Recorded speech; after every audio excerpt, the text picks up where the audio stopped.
Hunt, Run RX, here today to talk about running uphill.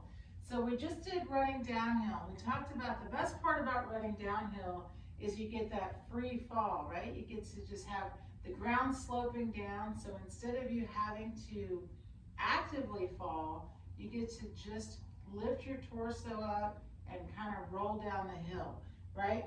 And that's kind of how we want every run to feel ideally, that if you were a ball on a table and you tilted the table and that ball rolled down the hill, right? So to be that rolling downhill ball, you just have to lift your torso, stay balanced, pull your foot, and you essentially roll down the hill. So then we're going to get to uphill. So what's the biggest difference between running uphill and running downhill? Well, the main difference is the way the ground is. And the ground on running uphill is sloping, of course, upward. So we call it the ground is coming up to meet you. Isn't that a nice way to think about it? So you actually have less work to do on an uphill, which is kind of counterintuitive because when we see a hill, by the way, natural things happen, like our heart rate goes up, our thought of effort goes up. I mean, just the thought of running uphill, and we think, uphill, you know, I'm gonna have to, I'm gonna have to breathe more, I'm gonna have to work harder. I'm working against gravity, right, going uphill. So what you wanna do is work with gravity, especially on an uphill. So yes, of course, it's more effort in having to hold your body weight going uphill, right? On the other end, if you start to think about, if the ground is coming up to meet me, I only need to pull just enough to break contact with the ground and then immediately switch feet. So your cadence should go up as you go up the hill. And the best part is my cadence frequency goes up, so my up, up, up, up, up, up, my foot pull is quicker, however, it's less height. Remember, the ground is coming to meet me, so I barely need to break contact with the ground. I just need to be able to pull the other foot quickly. So really, it's that timing of the pull you want to work on, and then a couple of other things I'm going to talk about in just a minute. But what's really nice is when you start to realize that training to run uphill does, yes, requires strength, requires cardiovascular endurance, but also really requires you to have an understanding that you can use gravity to your advantage. Because when I first heard about falling uphill, my first thought was, that doesn't make any sense, falling uphill. And you know, sometimes you have to stop and think about these things. Rolling down a hill just sounds good, right? It makes sense because you're downhill, so you can picture that ball rolling down a hill. And then you start to think, well, the best part about that thought is I want to be rolling down a hill, and the center of mass, like your center of mass is the same as the center of the ball. It stays in the same spot. It's like your middle of your hips. So what has to hold for your center of mass to keep rolling down a hill is your foot being underneath you when you're on the ground, and then you pulling it up. And when you go uphill, the challenge is, of course, we never think about rolling a ball uphill. So falling uphill seems counterintuitive. However, it all has to do with body weight. So if you stand at the bottom of a hill, all right, so I'm going to simulate that. I've got a slant board, and I'm just putting it next to a small step.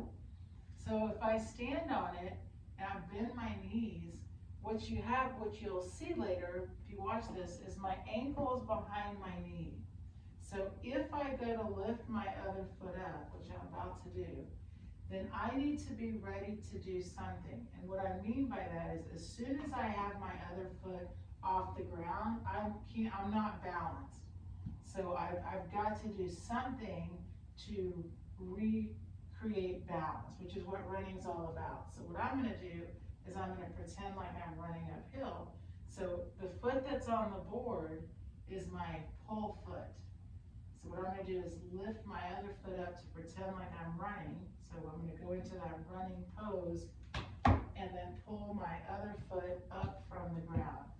So I'm simulating that going uphill, if I take my body weight, my upper body, my torso, and I lift it up, my chest naturally travels forward, and the response of my foot is to pull up to catch up with my traveling body, which, by the way, is any running.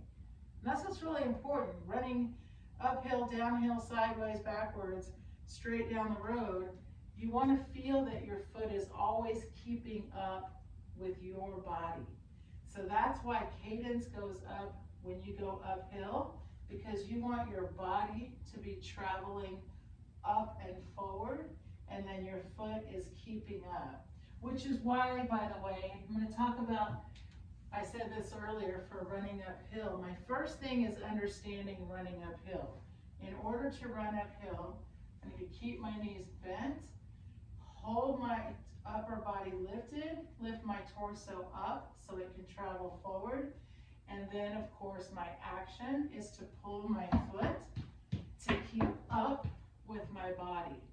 So one of the things that helps you to be able to do that up a hill is, one, having the strength to hold your body weight against gravity, right? The ground is coming up to meet me, which is really nice. I don't have to pull as high, I just have to pull nice and quick. However, I am holding my upper body balanced going up a hill. So it is definitely strength in that sense. So you want to be able to feel that and practice that. And here's the best part. Hill repeats are always on training plans, which is great. 100%, I'm a huge fan of hill repeats. However, what if I either don't have access to a hill on a consistent basis that I can repeat, or I'm inside and I want to do some practice? Well, this is for everybody. You don't have to be even training to run hills. I got this actually from Five Below. They have it online, and I should see if it's on Amazon. But it's a very low bench, like barely any height at all. And I use curves outside a lot too, by the way. But if I can practice, so stairs are really popular for strength training your feet for running, and the sensation of going up and down. Highly recommended, of course. Again, what if I don't have stairs? What if I don't have access to stairs? Much easier to find a curb outside or get a little step. So I really encourage you to feel that. However, the idea is, and I'm gonna show more movement at the end. This is a little bit more start off just concept. But one of the things to feel why I need strength for running uphill or strength for running is it's all about holding your own body weight.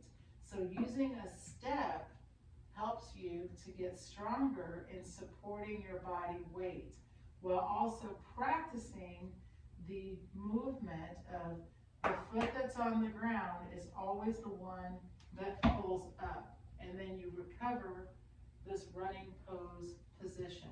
So practicing that on a small curve is a great way to get stronger, one, in your pull, second, in your whole leg, not just your foot, but the whole connective line. You know, that's what's so really cool about running, by the way, is the strength connection for running is the full body line.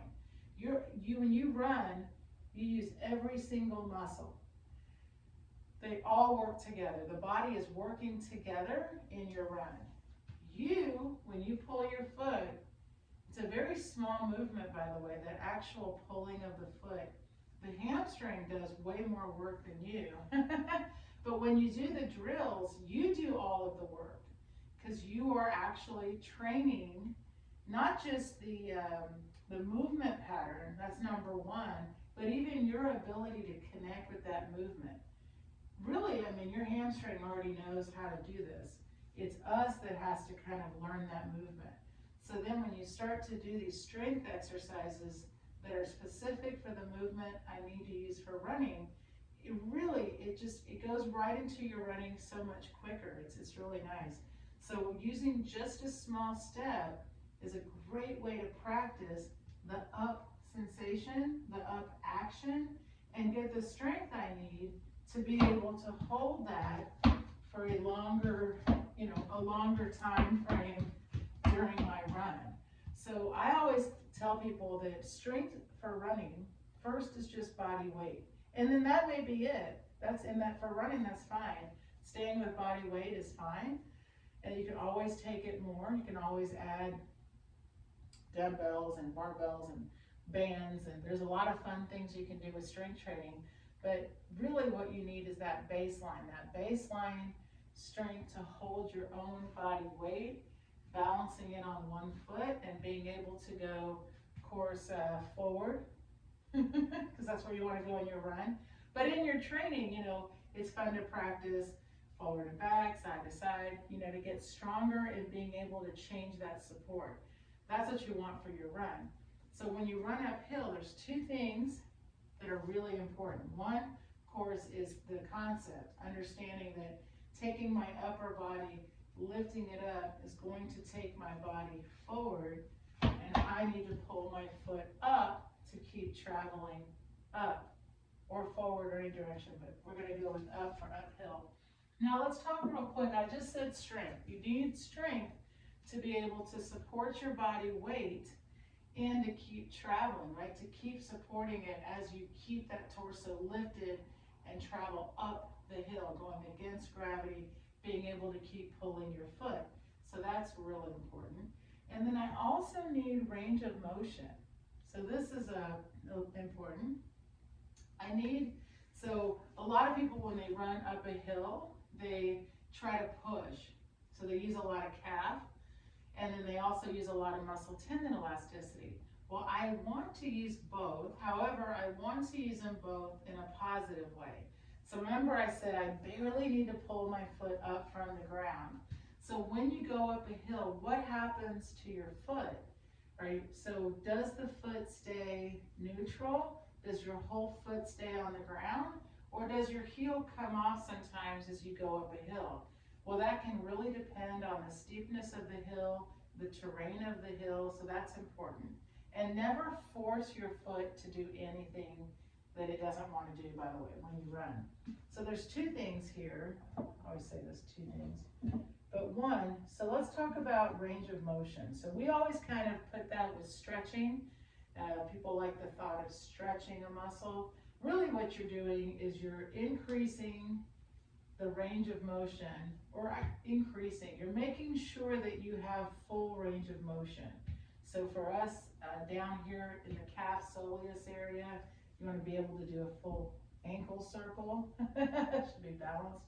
So when we talk about stretching or going uphill, you want to have a fully supported foot, so my whole foot is flat, and then see how I'm bending the knee.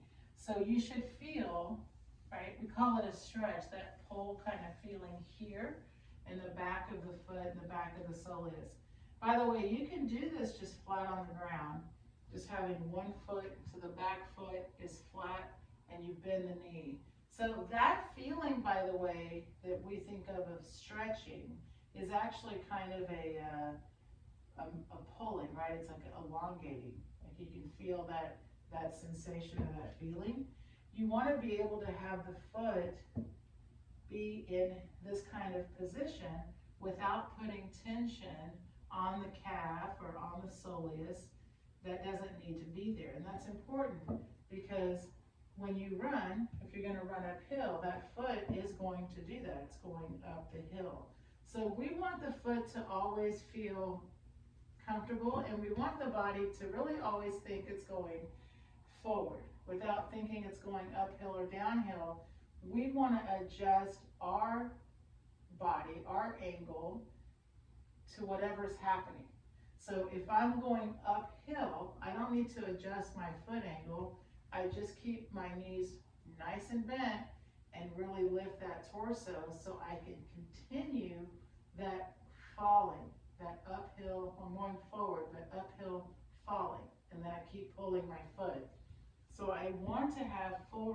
motion in that whole back of my leg area, which is why I want to include these stretching type of exercises.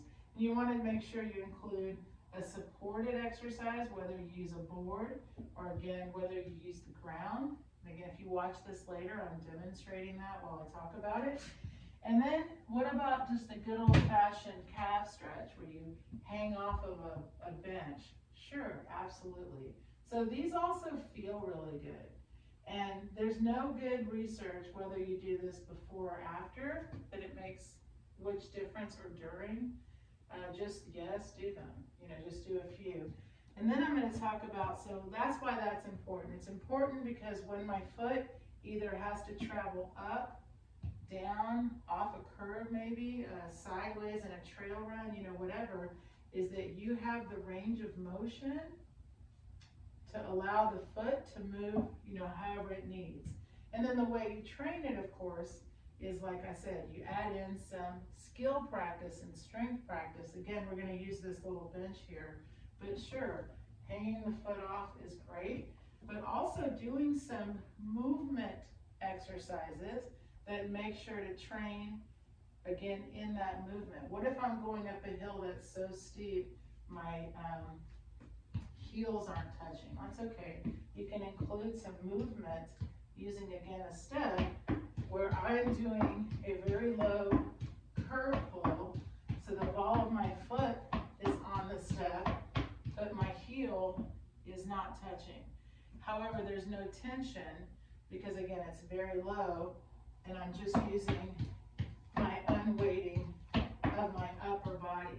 And this is really important because, again, when I'm going to travel, whether it's uphill or any other direction, but we're staying with uphill, the more comfortable I get with my torso really helps to lift my weight up, to go up.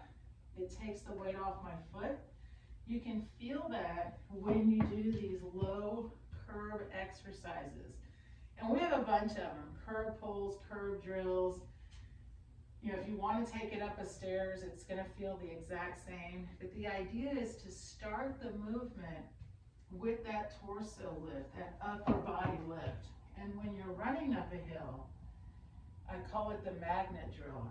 You take your chest, put a magnet on your sternum, and then find something in front of you and put a magnet on it and let it pull you so your chest stays lifted. Because for a lot of people, when they run uphill, without realizing it, they start to bend forward. This is very common. I see it all the time. So then all of a sudden they're traveling uphill and their body weight is behind them, making them heavier. So then they do things like they try to pump their arms, or they try to like lift their legs, and oh, it just gets worse as they go up. So if your thought is always to stay lifted, you know, like I've got a light post or a tree or something ahead of me that's actually lifting me up and pulling me up to it, right? These thoughts of like lifting up and forward. It's amazing what that does for you when you're running. And then what happens is you do these drills, like I said, using something like a small bench. So then your thought is always up, and as soon as you lift up goes the feet. So I'm doing a couple of things when I do these exercises. Not only am I getting stronger in my ability to hold my body weight from my run, my timing of my pull is getting much better because I'm going to work on either metronome pulls, right? These quick pulls on the bench, right? And I'm also, by the way, as you get stronger in the movement, you're also increasing range of motion, and even more important, elasticity.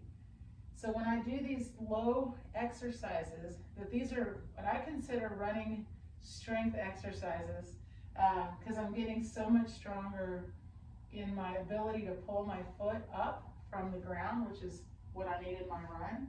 That ability to use elasticity is going to reduce impact in my run. It's going to reduce muscular fatigue in my run. It's amazing what it does for you if you just add these in. And this is, when we start people, we have what's called the Run RX immersion. So when people join us, first I want to see your run, so you send a gait analysis in.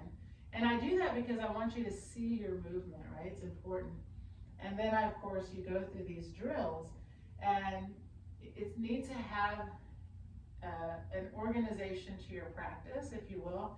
So a lot of times, and I laugh because I put out a lot of movement videos. In fact, we're going to link some uphill videos to this and help with uphill. So I always tell people, the idea is just to get yourself to feel the movement better. That's the fun of the drills. So you don't have to go get anything. Always, again, go back to, I just need to start with my body weight. But what you find is when you do things that are intentional for uphill, for example, it's also going to help you on downhill. It's also going to help you on straightaways. So that's why you really need to add in those strength exercises, the drills for the skills, and then of course the self-care. So I'm going to finish with a little bit more movement. And again, I like to really emphasize that nothing beats going out and actually getting on a hill. That's always going to be number one. But drilling for hills, even before you go do your hill repeats, just really requires just like a little small step or a curve outside. And then just think about, there's just a keep the focus simple. And it's lift your torso as you lift your foot. So if you start in that, so the full running position, that full figure four, the ankle is pretty high up under the hip. So for a running uphill, I want you to just start at your ankle. So when you do your curb run, when you do your little practice, you only have to pull up from the ground and start with just that really light pull. Lift the torso and feel that pull up. Remember, that top foot's gonna drop all by itself. You only have to do one action. It's like a piston. You pull up, lifted foot drops down. When you pull up, the lifted foot drops down. Okay, and then I'm going to switch feet. So same thing. Pull and pull. That lifted foot drops right onto the bench. I only have to do the up action. That pull is my job. The drop is gravity. Then I'm going to go a little quicker. Not worrying about pulling all the way to pose. Only thinking quick up. Up, up, up, up, up, up, up, up, up, up, up, up. Still, now I'm holding my torso. So if I'm running up a hill, up, up, up, up, up, up. See how I've got a quick cadence going? My knees are staying bent, and I'm only pulling my foot up to get onto the step. Up, up, up, up, up, up, up. Your arms are for balance. So when you're going up a hill, there's only going to be a little bit of a swing. Up, up, up, up. This is the best part of learning how to be more efficient in your run. Because when you're training for specifically what I want to feel in my run, then when I go to run my hill, I know what to do. I'm going to keep my torso lifted. I'm going to bend my knees. I'm going to pull and keep my pulls low and quick.